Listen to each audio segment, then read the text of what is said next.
The story begins on a distant world ruled by one brutal law. Only the strongest deserve to live. Mercy is considered weakness, and every young warrior must prove their worth through a deadly hunt. Among these hunters is a young Yocha named Dek. Unlike the others, he's smaller, less experienced, and lacks one of the most respected abilities of his species, the power to cloak himself. Because of that, everyone sees him as the weakest member of the clan. To prove himself, Dek challenges his older brother, Fokan.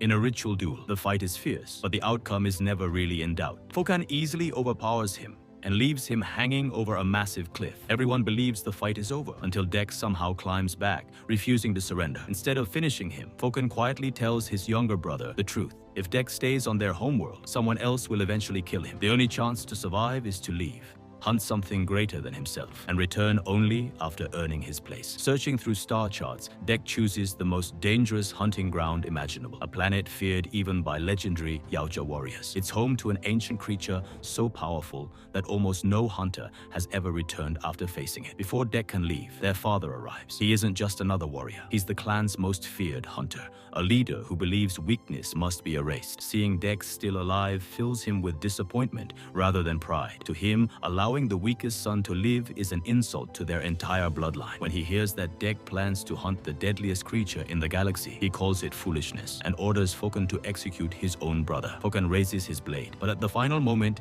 he makes a different choice. Instead of obeying, he secretly launches Dek toward the deadly planet, giving his brother one last chance to survive, even if it costs him everything. Moments later, Dek's escape pod crashes through an alien sky, alone, injured, and stranded on the most dangerous planet anyone has ever dared to hunt. Dek barely survives the crash. His escape pod tears through the sky before slamming into the surface of the mysterious planet. Bruised, exhausted, and completely alone, he drags himself out of the wreckage. There's no rescue coming, and no way home unless he completes the hunt. Remembering his brother's sacrifice, Dek silently promises himself one thing: he won't let that sacrifice be meaningless. He checks his weapons, scans the unfamiliar landscape, and begins searching for the legendary creature that every hunter fears. But the planet has other plans. Without warning, strange living vines burst from the ground. They don't just attack, they intelligently strip Dek of his weapons one by one. Realizing he's hopelessly outnumbered, he abandons the fight and runs, barely escaping the living forest. It becomes clear that on this world, even the plants are predators. As he continues forward, every step turns into a survival test. A harmless-looking leaf turns out to be poisonous. A tiny worm suddenly transforms into a living explosive. Even the grass hides razor-sharp edges, capable of slicing through armor. This isn't just an alien planet.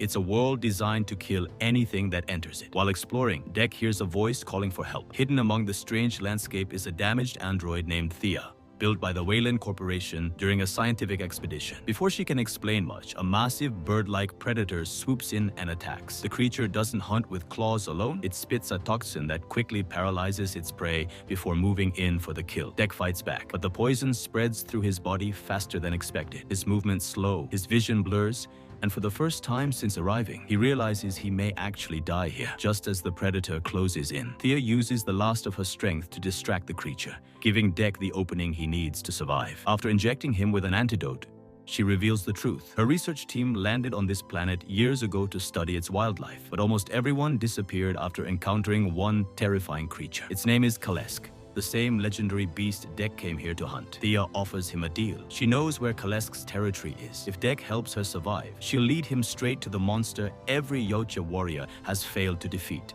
With no better option, Dek agrees. Their dangerous journey across the deadliest planet in the galaxy has officially begun. With no other choice, Dek allows Thea to travel with him. She can't walk on her own, so Dek crafts a simple harness from tough alien vines and carries her across the planet. It isn't an act of kindness. At least that's what he tells himself. To him, she's simply the fastest way to reach Kalesk. As they move deeper into the wilderness, the planet becomes even more unpredictable. Gigantic underground creatures emerge from beneath the soil. Strange plants react to the slightest movement, and every shadow seems to hide another predator. On this world, surviving one danger only means another is waiting around the corner. When night falls, they stop to rest. For the first time, Thea explains why she came here. She and another android named Tessa were created by the Wayland Corporation to study this mysterious planet. Tessa handled field exploration while Thea focused on research. Everything went according to plan, until they encountered Kalesk. The legendary creature attacked without warning. Their entire mission collapsed, and Thea was left badly damaged and separated from her team. Dek listens in silence. He's not interested in corporate missions or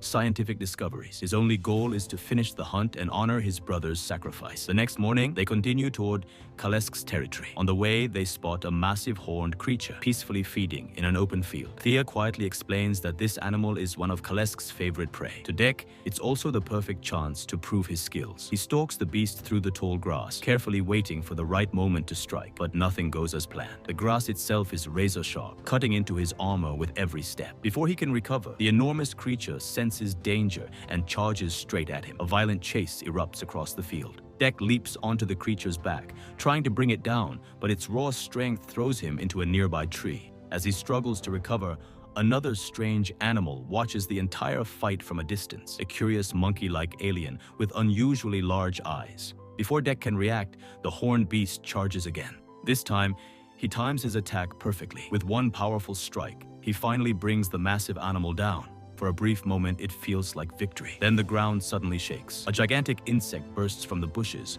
grabbing both Dek and his prey. Just when it seems they're about to become its next meal, the little monkey-like creature unexpectedly jumps into the fight, creating the distraction Dek needs. Forced into another battle, Dek realizes something important. On this planet, survival isn't about being the strongest. Sometimes it depends on the allies you never expected. The giant insect closes in, determined to make both Dek and the small creature its next meal. Without wasting a second, Dek dives back into the fight. Using nothing but his blade and quick reflexes, he targets the creature's weak spots. The battle is fast and relentless, but after a hard-fought struggle, the massive predator finally collapses. For the first time since landing on the planet, Dek has survived a battle that should have been impossible. The little monkey-like alien cautiously approaches him. Instead of running away, it curiously studies Dek, almost as if it's trying to understand him. As night falls, Dek builds a small camp and cooks part of the animal he hunted earlier. Thea obviously doesn't need food, but the curious little creature happily accepts a share. Moments later, it spits toward Dek. Instinctively, Dek reaches for his weapon, believing he's been insulted. Thea quickly stops him. She explains that for this species, spitting isn't disrespect.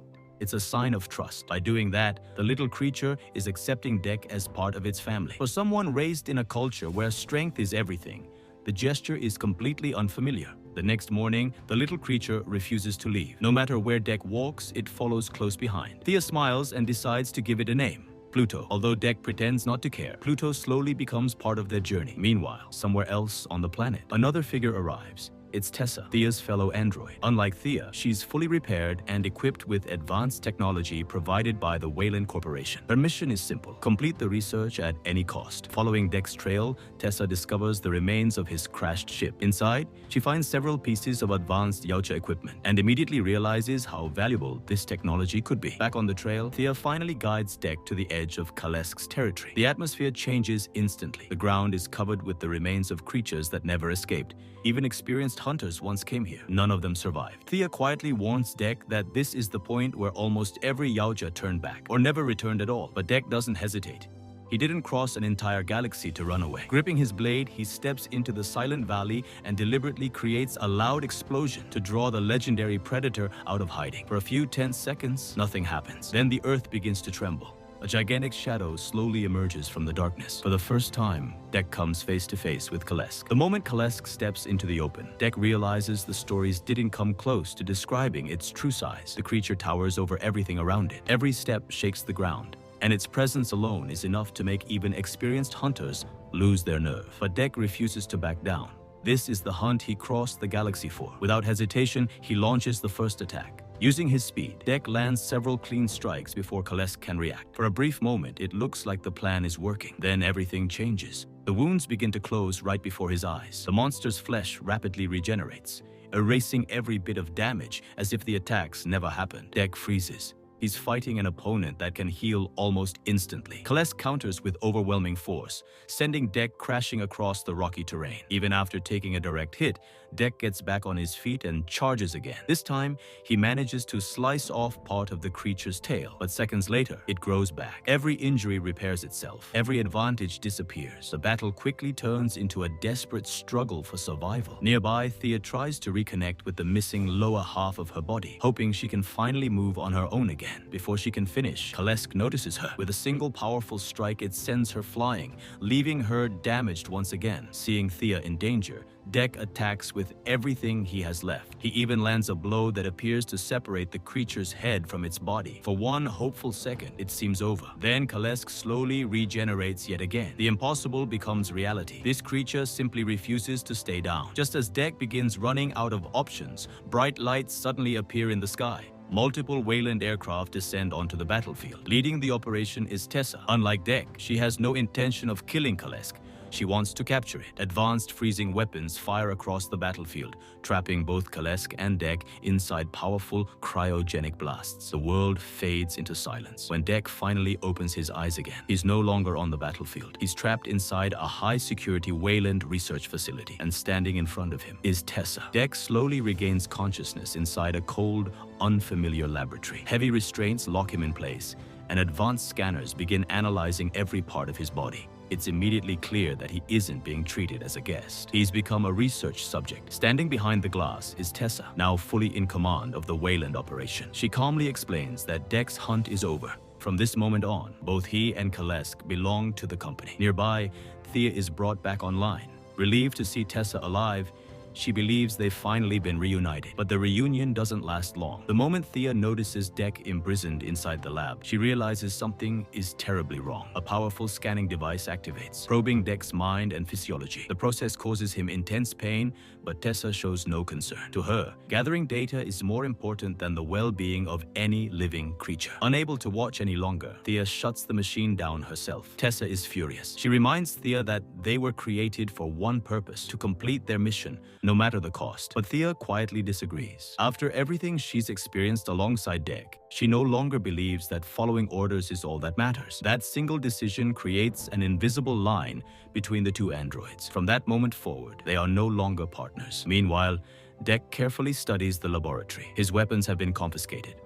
The exits are heavily guarded. Kalesk is trapped inside a reinforced containment chamber. Escaping seems impossible. Then an unexpected opportunity appears. During a security transfer, Dek manages to break free from his restraints. Instead of running immediately, he searches for Thea. He refuses to leave without the one ally who helped him survive this planet. Elsewhere in the facility, Tessa prepares to transport Kalesk off-world, believing the mission is finally complete. But she has underestimated one thing. Dek has survived every impossible challenge this planet could throw at him. And now, he's bringing that same determination into the heart of Wayland's strongest facility. The hunt isn't over anymore. The hunter has become the one fighting to free his allies and stop the company before it's too late. Instead of escaping, Dek makes a decision no one expects. He turns back, not for revenge, but to save Thea. With all of his Yocha weapons confiscated, he knows he can't win through brute force. So he does something far more dangerous. He uses the planet itself as his weapon. From the surrounding wilderness,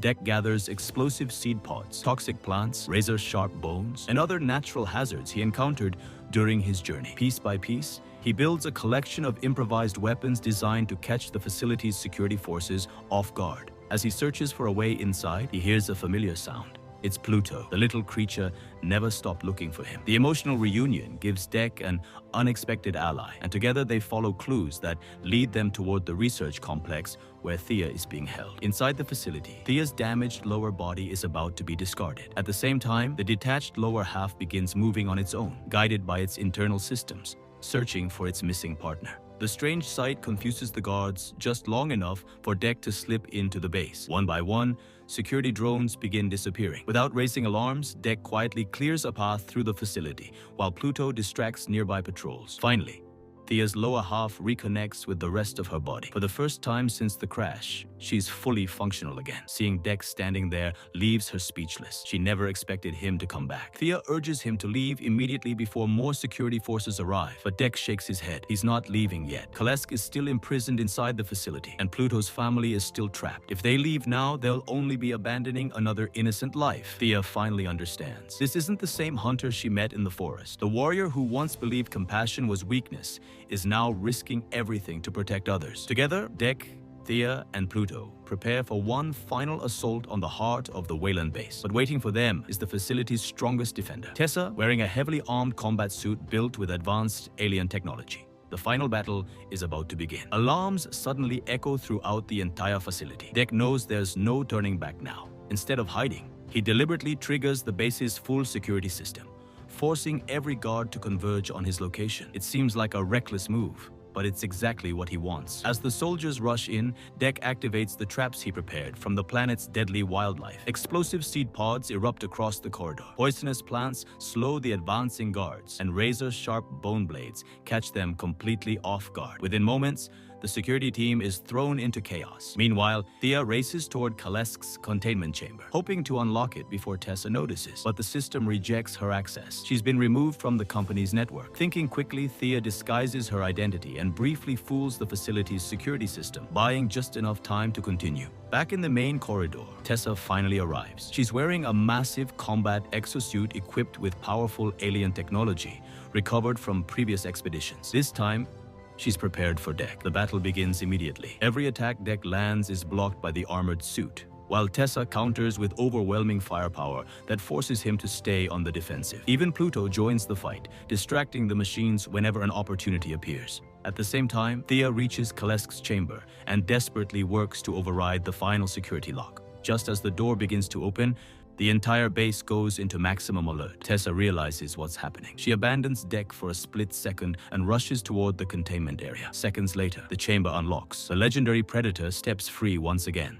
But this time, it isn't attacking for territory. It's fighting to protect its own family. Suddenly, the battlefield turns into complete chaos. Dek, Tessa, Thea, Kalesk, and Pluto all collide in one final confrontation where every decision could change the fate of everyone on the planet. The research facility erupts into total chaos. With Kalesk finally free, every plan Tessa carefully built begins to fall apart. Emergency alarms echo through the base.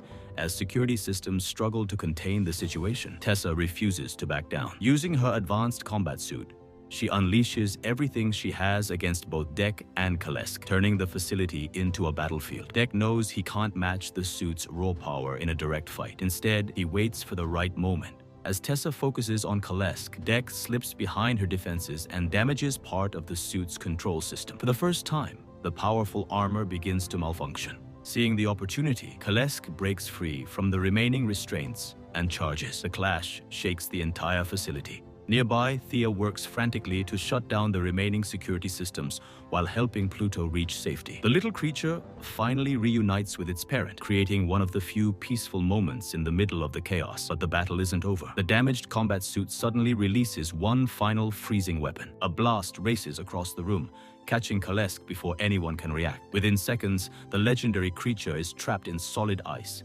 Everyone watches in disbelief. The damage is too severe, and Kalesk can no longer recover as it had before. Pluto lets out a heartbreaking cry, realizing its parent is gone. Even Dek stands in silence. The hunter who came searching for the galaxy's greatest trophy has instead witnessed the loss of the creature he had come to respect. Meanwhile, Tessa survives the battle and prepares one last attack. She turns her weapon toward Thea, blaming her for betraying the mission. Before she can fire, Dek steps between them. With one decisive strike, he ends the fight and stops Tessa for good. The facility begins collapsing around them. There is no reason to stay. Together, Dek, Thea, and Pluto escape the base and leave the deadly planet behind. But Dek knows his greatest challenge still lies ahead. To truly complete his journey, he must return home and face the father who never believed he deserved to live. After everything they've survived, Dek finally returns to his homeworld. Standing beside him are Thea and Pluto, two companions he never expected to find when his journey began. But home doesn't feel like home anymore. News of Dek's return spreads quickly, and before long,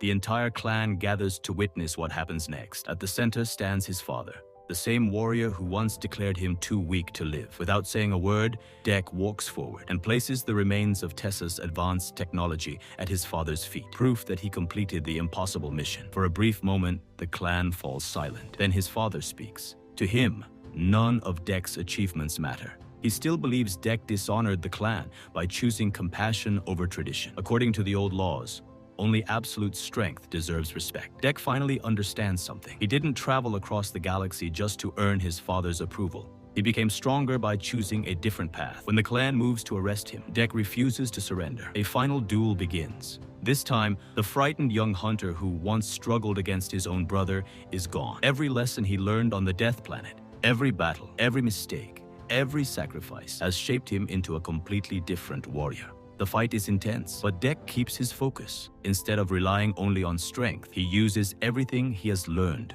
during his journey. As the battle reaches its climax, Deck finally gains the upper hand. His father realizes, perhaps for the first time, that the son he once called weak has become a warrior worthy of respect. The clan waits for Deck to claim victory under the ancient code. Instead, he makes a different choice. Deck rejects the cruel traditions that destroyed his family. He declares that strength without compassion means nothing. Rather than rebuilding the old clan, Deck chooses a new future. Together with Thea and Pluto, he leaves behind the laws of fear and creates a new beginning, one built on loyalty, trust, and protecting those who stand beside you. For the first time in his life, Deck is no longer hunting to prove his worth. He's fighting for something far greater. And with that, the story comes to an end. I hope you enjoy this movie. Thanks for watching.